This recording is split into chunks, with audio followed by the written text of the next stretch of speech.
Bonsoir à tous et bienvenue à Perspective. En la fête de l'Assomption de Marie, le pape François a offert une méditation lors de l'Angélus aujourd'hui, place Saint-Pierre. Le don le plus grand que Marie apporte à Élisabeth et au monde entier, c'est Jésus qui vit déjà en elle. Le Saint-Père rappelle la joie qui a remplacé la tristesse dans la maison d'Élisabeth et de Zacharie. Leur fils qui va naître sera le précurseur du Messie. La visite de Marie ajoute à cette joie puisqu'elle porte en elle ce Messie, Jésus. Marie proclame son Magnificat, son chant de louange à Dieu. L'action de Dieu s'accomplit par l'humilité des personnes, parce que l'humilité est comme un vide qui fait de la place à Dieu, souligne le pape François, et il demande « Comment va ton humilité ?» Avec Marie, chaque fidèle peut recevoir Jésus-Christ et l'apporter dans leur famille et communauté. Et il suffit aujourd'hui de la remercier, dit le pape, parce qu'elle nous précède toujours dans le pèlerinage de la vie et de la foi. Toujours sur le thème de Marie, ce matin, Monseigneur Douglas Crosby, évêque de Hamilton et président de la Conférence épiscopale du Canada, a présidé une messe solennelle dans la basilique du sanctuaire Notre-Dame-du-Cap à Trois-Rivières. C'était à l'occasion de la fête de l'Assomption. Chaque année, le sanctuaire organise un festival pour cette fête mariale et accueille environ 45 000 pèlerins. Depuis le 7 août dernier, ils ont pu participer à des conférences, chemins de croix, temps de prière, célébrations eucharistiques et la récitation du chapelet et même des soirées festives avec musique et spectacle. Francis Denis était au sanctuaire et il a rencontré Monseigneur Crosby. Il nous dit pourquoi cette fête est importante pour lui.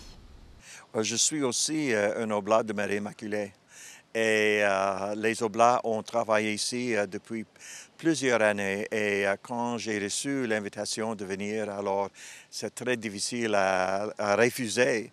Mais j'aime le Cap et j'aime cette célébration en particulier. Et je suis venu il y a plusieurs années quand j'étais un nouvel évêque.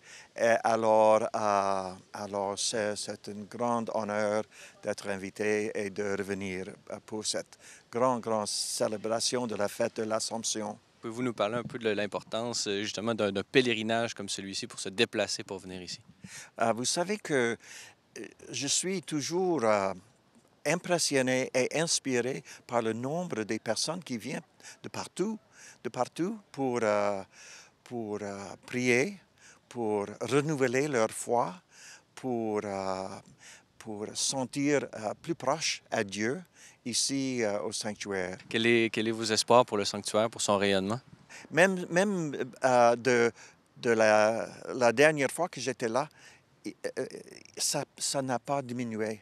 Et je pense que ça, comment on dit ça fait croître la foi ici au Québec, et pas seulement au Québec, partout au Canada.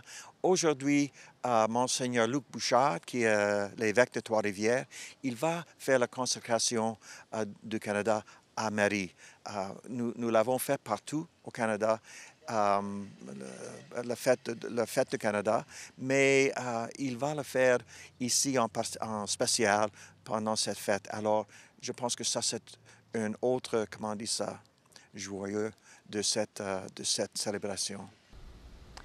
Aux États-Unis, les évêques catholiques dénoncent la violence et font appel à la paix. Le président de la Conférence épiscopale américaine et l'archevêque de Galveston-Houston au Texas, le cardinal Daniel DiNardo, a d'ailleurs affirmé que les événements du 12 août sont une attaque contre l'unité du pays.